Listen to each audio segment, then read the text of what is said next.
Okay, so California's opening archery deer is in 10 days, plus or minus, yeah, about 10 days. This Icon 1850 KUIU pack is loaded to the point that I'm almost worried about the zippers here in a second. But I've got this thing loaded for an overnighter, and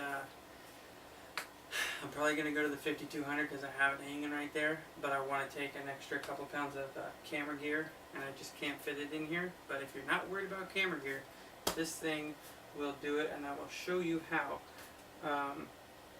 Just real quick on the side here, I'm going to take an Nalgene. I might, if I decide to ditch the camera gear, take an Nalgene bottle full of water to get me to camp. That way when I unload camp, I can go fill this up and the bladder. But you can't have the bladder full right now. There's just no friggin' room at all. So this is a good bottle to have just for cooking water, coffee water, stuff like that. Yeah, a couple tablets, treat it. So I would take that in full. This one inside is empty. I got some trekking poles running along the side to set up the tarp shelter, and God forbid I have some weight to haul out. These are hella handy.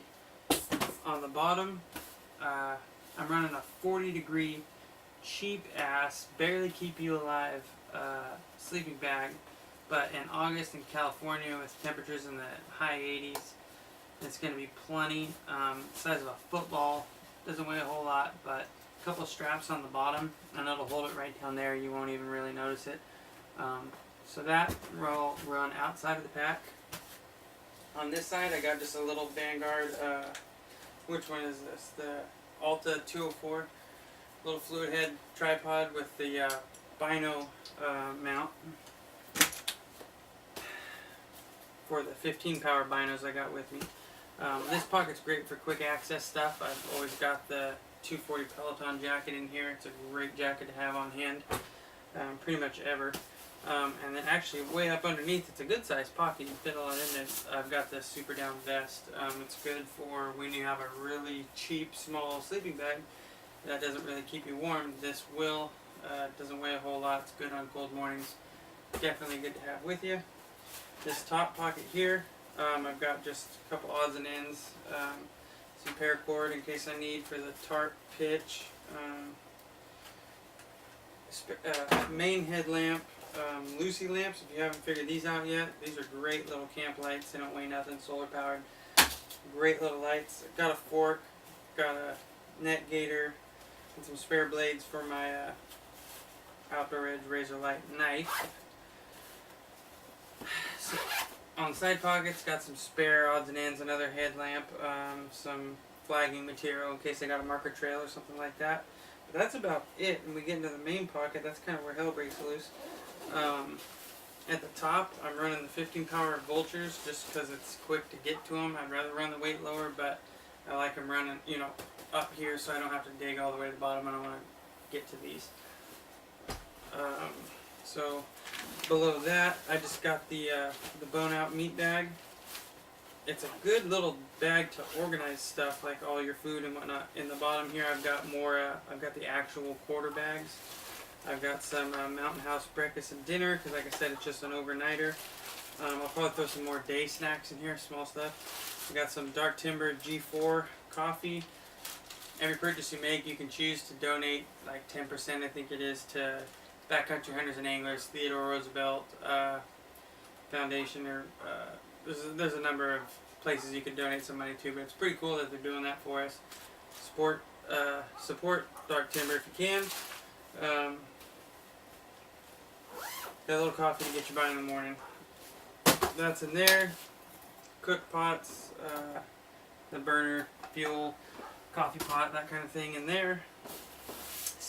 Climate Static V-insulated pad down lower, and at the very base I've got the cheap 10x10 tarp shelter. Kind of heavy for what it is, but it's what I have for right now. Aluminum stakes to go with it. In this pocket here, I've just got a Solar Monkey charger, and then in this bag here I've got just like a KUIU dry bag with emergency little odds and ends.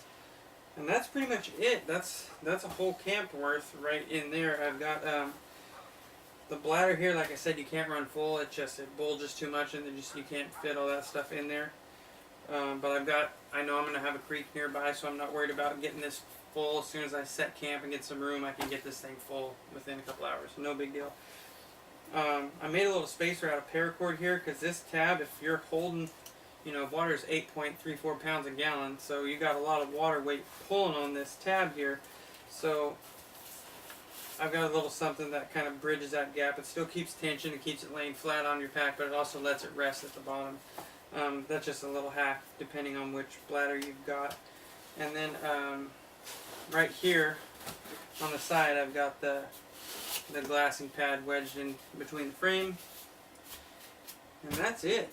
I mean, I love this bag for day hikes and whatnot. That's a great day bag. I